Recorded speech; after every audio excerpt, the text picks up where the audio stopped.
जय हिंद दोस्तों। आज हमने बहुत अच्छा टॉपिक लेके आए हैं कि आपका एक अच्छा सा टॉपिक है गौतम बुद्ध के बारे में। किसके बारे में? गौतम बुद्ध के बारे में। बहुत ही अच्छा टॉपिक है। इसको हम कहानी की तरह ट्रीट करेंगे। किस तरह से ट्रीट करेंगे भैया? कहानी की तरह। और ये एसएससी के जितने भी गवर्नमेंट जॉब होते हैं, जितने भी गवर्नमेंट जॉब आते हैं, गवर्नमेंट जॉब के लिए तैयारी करते हैं बच्चे, उनके लिए तो बहुत ही इम्पोर्टेंट है। बाकी हमारे जो छोटे छोटे बच्चे हैं उनके लिए तो बहुत याद करें तो अच्छी बात है, आगे चल के उनको ज़्यादा मेहनत नहीं करनी पड़ेगी। लेकिन जो एसएससी की तैयारी कर रहे हैं, जितने भी गवर्नमेंट जॉब आ रहे हैं, गवर्नमेंट जॉब की तैयारी कर रहे हैं, उनके लिए बहुत ही इंपॉर्टेंट चीज़ है ये। गौतम बुद्ध में हर एक क्वेश्चन या 2 क्वेश्चन गौतम बुद्ध के बारे में पूछता। कोई भी एसएससी का किसी भी एग्ज़ाम को उठा लो, किसी का एक भी टॉपिक को उठा लो, उसमें आपको गौतम बुद्ध के बारे में कोई ना कोई 2 क्वेश्चन, 1 क्वेश्चन जरूर मिलते हैं। ये तय है कि आना होता है, ठीक है। तो उसी के बारे में हम पढ़ेंगे। बहुत ही अच्छी टॉपिक है और ये खासकर बहुत ही आता भी है। तो आज हम पढ़ेंगे गौतम बुद्ध की पूरी स्टोरी। उनको कहानी की तरह ट्रीट करेंगे, कहानी की तरह पढ़ेंगे। बहुत अच्छे तरह से हम पढ़ेंगे। तो भाई कैसे पढ़ना है तो हम बताएंगे आपको। पूरा आपको लिखा गया है, सिर्फ आपको समझना है। सिर्फ आपको मैं समझाऊंगा किस तरह से समझाना है, वो कहानी के ट्रेड पे, ठीक है। हमने कहा कि बौद्ध धर्म के संस्थापक कौन है भाई? बौद्ध धर्म पहले तो था नहीं, गौतम बुद्ध होने के बाद भी ये बौद्ध धर्म स्टार्ट हुआ था। तो भैया बौद्ध धर्म का स्थापक कौन थे? तो गौतम बुद्ध थे। कौन थे भैया? गौतम बुद्ध खुद थे किसके स्थापक? बौद्ध धर्म के संस्थापक थे। इनका जन्म कब हुआ था और इनका जन्म कहाँ हुआ था और कब हुआ था? इनका जन्म कब और कहाँ हुआ था? तो भैया इनका जन्म 563 ईस्वी पूर्व में हुआ था। इसको बीसी भी बोलते हैं। तो भैया हम 563 ईस्वी में इनका जन्म तिथि मानते हैं। 563 ईस्वी पूर्व में हुआ था। कहाँ पर हुआ था? कपिल वस्तु के लुम्बिनी नामक स्थान पे। बात समझिए, हमने कहा कि भैया इनका कहाँ हुआ था? कपिल वस्तु था। कपिल वस्तु एक एरिया का नाम था। उस एरिया में एक लुम्बिनी नामक गांव था। लुम्बिनी नामक के ही स्थान पे इनका जन्म हुआ था। एशिया के नाम से भी जाना जाता है। गौतम बुद्ध को लाइट ऑफ एशिया के भी नाम से जाना जाता है। किसको? महात्मा बुद्ध को। और इनके बचपन का क्या नाम था भैया? इनके बचपन का नाम सिद्धार्थ था। क्या नाम था भैया? सिद्धार्थ था। इनके बचपन का नाम सिद्धार्थ था। अब इनके माता का और इनके पिता का क्या नाम था? इनके माता का नाम और पिता का नाम, तो पिता का नाम शुद्धोधन था और माँ का नाम माया देवी था। क्या था भैया? पिता का नाम शुद्धोधन था और माँ का नाम माया देवी था। कहा जाता है कि जब ये छोटे अवस्था में थे, जब छोटे ही थे, तो भैया जब इनके तो पिताजी बहुत परेशान थे भैया। इनके राज्य में कोई बच्चा हो नहीं रहा था, तो इनका राजपाट संभालने के लिए बहुत परिश्रम किया। युवा अवस्था आ गया राजा का, शुद्धोधन का। तो भैया जब बुढ़ापे अवस्था में जा रहे थे तब इनको एक बच्चा हुआ था। बहुत मिन्नतें, बहुत ही पूजा पाठ करने के बाद यज्ञ हुआ था, तब जाके ये इनका पैदा हुआ था। बहुत सारे लोग वहाँ पर मंत्रीगण आए थे, बहुत पंडित आए थे, बहुत लोग आए थे उनको बधाई देने के लिए।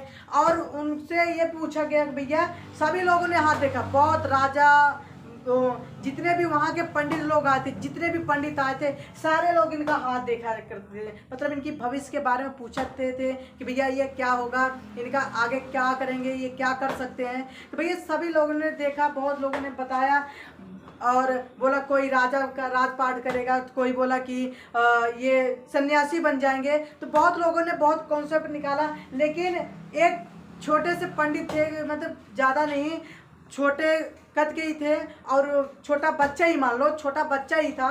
उन्होंने जब हाथ देखा तो उन्होंने बोला सीधा कि बोला भैया राजा आपको बुरा न लगे, हम सीधा बात कर रहे हैं, ये सन्यासी 100% बनेगा। उस समय छोटे से बच्चे ने उनकी क्या कर दिया था? भविष्यवाणी कर दिया था। तो राजा बहुत चिंतित हुए, भैया अब क्या किया जाए कि हमको, यानी किस इनको रोकने के लिए, किसको?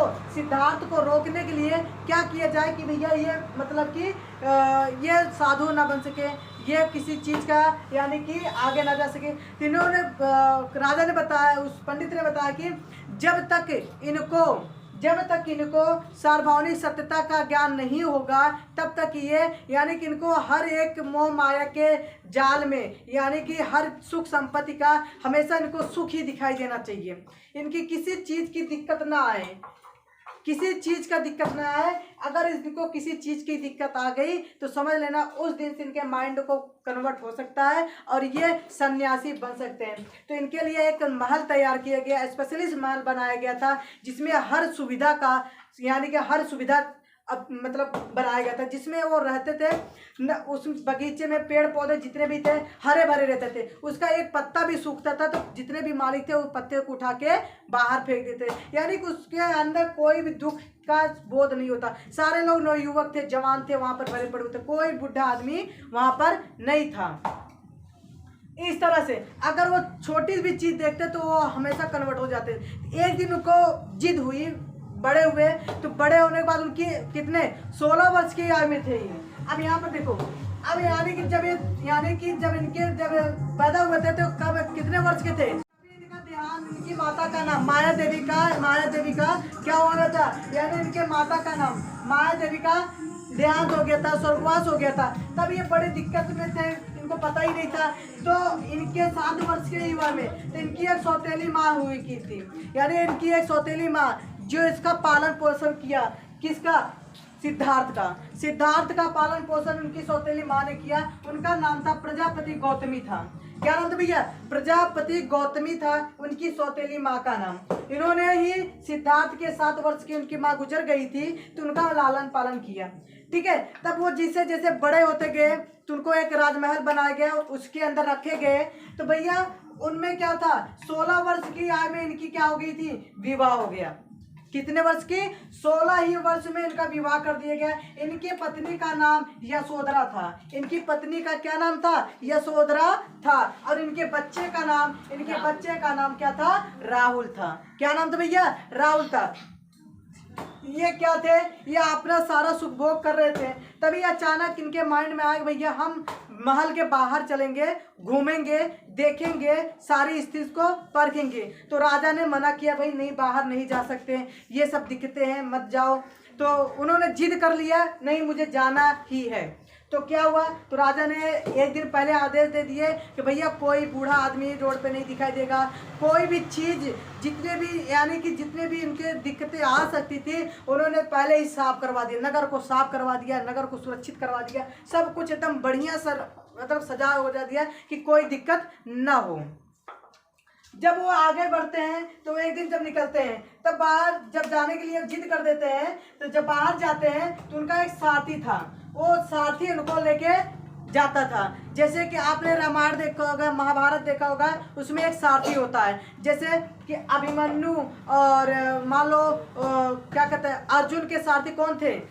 कृष्ण भगवान थे। तो भैया वैसे ही एक सारथी होता था कि जो रथ होकर चलाता था। तो भैया सारथी उनका क्या नाम था? चन्ना नाम था। क्या नाम था भैया? चन्ना नाम का सारथी था। कैसे, किस नाम का? चन्ना नाम का। ये क्वेश्चन पूछा जाता कि भैया सिद्धार्थ के यानी गौतम बुद्ध के सारथी का क्या नाम था? तो भैया सिद्धार्थ के सारथी का नाम क्या था? चन्ना था। ये क्वेश्चन में पूछा जाता है, ध्यान रखना। ठीक है, तो ये चीज बारीकी चीज है, बहुत ही कम क्या पता होता है तो बहुत क्वेश्चन उठा के पुटअप कर लेता है, पूछ लेता है, ध्यान रखना। तो सारथी ने राजा को लेके चल दिए, यानी सिद्धार्थ को लेके चल दिए। बाहर जब निकले तो जब राजमहल से बाहर निकले तो इनके रास्ते में 4 दृश्य दिखाई दिए। 4 दृश्य देखने के बाद राजा सिद्धार्थ ने वहां से अपना माइंड को चेंज कर देते हैं, वहीं से इनका सन्यास का मन विचार बनाते हैं। तो भैया कौन से 4 चीज थे? तो भैया एक बीमार व्यक्ति था, एक बूढ़ा व्यक्ति था, एक सन्यासी था और एक महत्वपूर्ण 100 देखे लास्ट में 100 देखे। जैसे रथ आगे बढ़ा एक बीमार आदमी व्यक्ति दिखा। तो भैया सारथी से पूछा चलना ये कौन सा व्यक्ति है, ये कैसा आदमी है? तो बोला कि महाराज ये बीमार व्यक्ति है, बूढ़ा अवस्था है, इसलिए बीमार हो चुका है।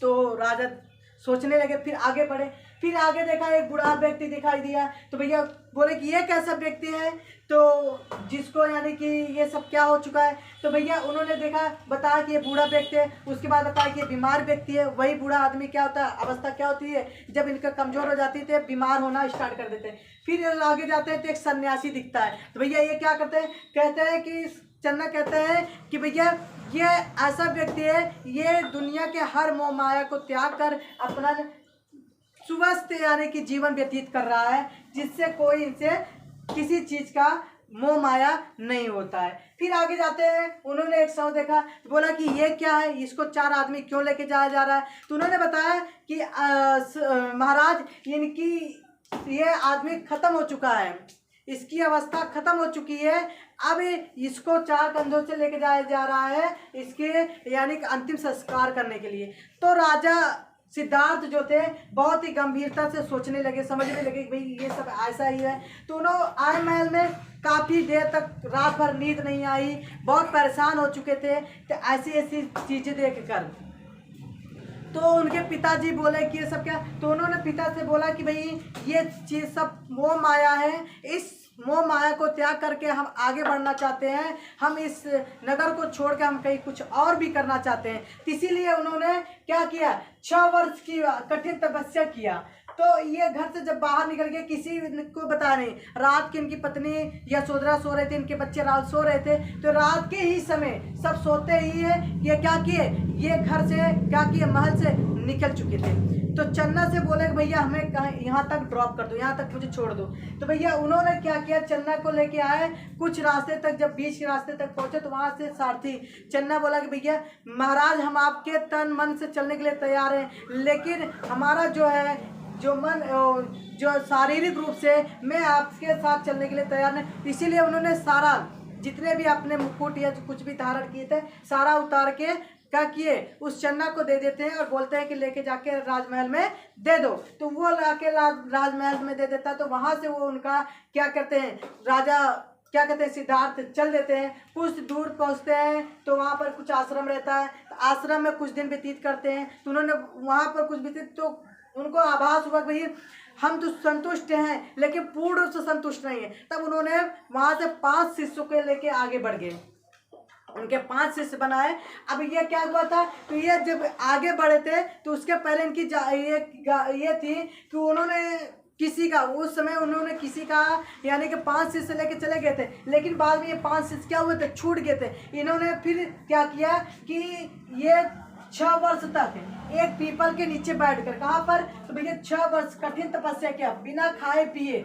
35 वर्ष की आयु में ही उन्होंने क्या किया था, पूर्णिमा की रात में, कौन सी, वैसाखी की पूर्णिमा की रात में। यह पूछा जाता है किस रात में भैया, वैसाखी की पूर्णिमा की रात में। इन कहाँ पर, निरंजना नामक फाल्गु नदी था, निरंजना नामक फाल्गु नदी था, उसके किनारे एक पीपल का वृक्ष था, उसी के नीचे इन्होंने ज्ञान प्राप्त किया था। कहाँ पर, फाल्गु नदी के किनारे, जो उसका नाम था निरंजना, निरंजना फाल्गु नदी के किनारे एक पीपल का वृक्ष था, उसी के नीचे आधी रात को कैसे, वैसाखी पूर्णिमा की रात थी। कौन सी रात थी, वैसाखी पूर्णिमा की रात थी। उस रात को इन्होंने क्या हुआ था, इनको ज्ञान प्राप्त हुआ था। क्या प्राप्त हुआ था, ज्ञान प्राप्त हुआ था भैया। तब उसने जब उनको ज्ञान प्राप्त हुआ तो उस समय इनका नाम गौतम बुद्ध या तथागत कहा गया था। उस समय जब इनको ज्ञान प्राप्त हुआ तब इनका नाम गौतम बुद्ध पड़ा। गौतम बुद्ध के अलावा इनको तथागत कहा गया था। इसके पहले इनका नाम सिद्धार्थ था। इनके जो पहले गुरु थे, जो इनके पहले गुरु थे आलर कलाम थे। कौन थे भैया, आलर कलाम थे। और इन्होंने खुद एक गुरु बनाया था, इन्होंने अपने खुद का एक गुरु बनाया था। दूसरे गुरु का नाम था रुद्रक। क्या नाम था भैया, रुद्रक इनके गुरु का नाम था। जो दूसरे गुरु थे इन्होंने अपने खुद से बनाया था। और जो इनके पहले गुरु थे उनका नाम आलम कलाम थे। और आलम कलाम से ही शिक्षा जो ग्रहण किया था, उस शिक्षा का नाम था संख्या दर्शन। क्या नाम था भैया, उन्होंने जो शिक्षा ग्रहण किया था उसका नाम क्या था, संख्या दर्शन। उन्होंने संख्या दर्शन शिक्षा ग्रहण किया। जैसे हम आपको पढ़ाते हैं तो आप भी शिक्षा ग्रहण करते हैं, तो भैया कभी इंग्लिश पढ़ते हो, कभी ग्रामर पढ़ते हो, कभी मैथ्स पढ़ते हो, तो हर चीज की शिक्षा ग्रहण करते हो। तो उन्होंने क्या शिक्षा ग्रहण किए थे? तो संख्या दर्शन ग्रहण किया था। उनके 5 शिष्य थे। तो वही मैंने बताता कि जब एक कहाँ रहते, कुटुंब में रहते थे, एक सन्यासी का बहुत सारा कुटुंब था, तो उसमें रहते थे। तो उन्होंने उसमें से 5 शिष्यों को अपने निकाल लिया था। लेकिन वो 5 शिष्य एक बार छूट जाते हैं तो ये 6 वर्ष तक कठिन तपस्या करते हैं, 6 साल तक बिना कुछ खाए पिए। तब जब इनको ज्ञान प्राप्त होता है तो ये कहीं जाते हैं, कहाँ पर? वाराणसी के सारनाथ में। देखो यहाँ पर मैंने लिखा है वाराणसी के सारनाथ पे जब ये उन्होंने अपना पहला उपदेश दिया था। क्या दिया था? पहला उपदेश दिया था सारनाथ में, वाराणसी के किस घाट पे? सारनाथ पे। तब उस घटना को क्या कहा गया था? उस घटना को धर्म चक्र कहा गया था, धर्म चक्र परिवर्तन कहा गया था। क्या था भैया?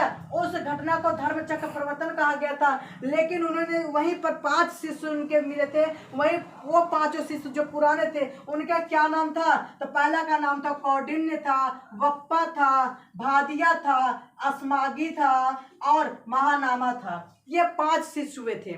ये 5 शिष्य उनके बहुत ही खास थे। उसके बाद इन्होंने अपना सबको ज्ञान प्राप्त करते, यानी सबके अपने ज्ञान के बारे में बताते थे।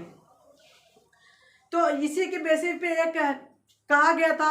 उनके बहुत सारे उदाहरण हैं और भी इनकी सारी बातें हैं, इनकी और भी सारी बातें हैं। ये बातें हम कल पढ़ेंगे और जितने भी बचे हुए हैं और इसकी बहुत भी अंदर तक जानकारी है। अभी तो मैंने फिलहाल इतना ही बताया है, अभी इसके आगे और पढ़ेंगे। कल इसकी पूरी की पूरी हम जानकारी ग्रहण कर लेंगे। ज़्यादा से ज़्यादा मैंने बताया था 15-20 मिनट का वीडियो रहेगा। इसमें सारे हम आपको दिखाएंगे, बताएंगे, आपको पूरा कवर करेंगे। आज गौतम बुद्ध के बारे में इतना ही जानकारी ही प्राप्त करना है। इसके बारे में ये कई दिन में मैं पूरा जानकारी दे सकता हूँ, लेकिन ये ओवरलोड हो जाएगा भैया, भूल सकते हो। लेकिन थोड़ी जानकारी लेके चलते हैं जिससे आपको कोई दिक्कत ना हो। किसी का मोहताज नहीं होता है, ये सबकी कामयाबी का रास्ता होता है। ये तो कुछ कोचिंगों का देन है साहब, ये तो कुछ कोचिंगों का देन है साहब। हर कोचिंगों में इसका व्यापार नहीं होता है, हर कोचिंगों में इसका व्यापार नहीं होता है। धन्यवाद। इस वीडियो को लाइक और सब्सक्राइब जरूर करिए, शेयर जरूर करें। धन्यवाद।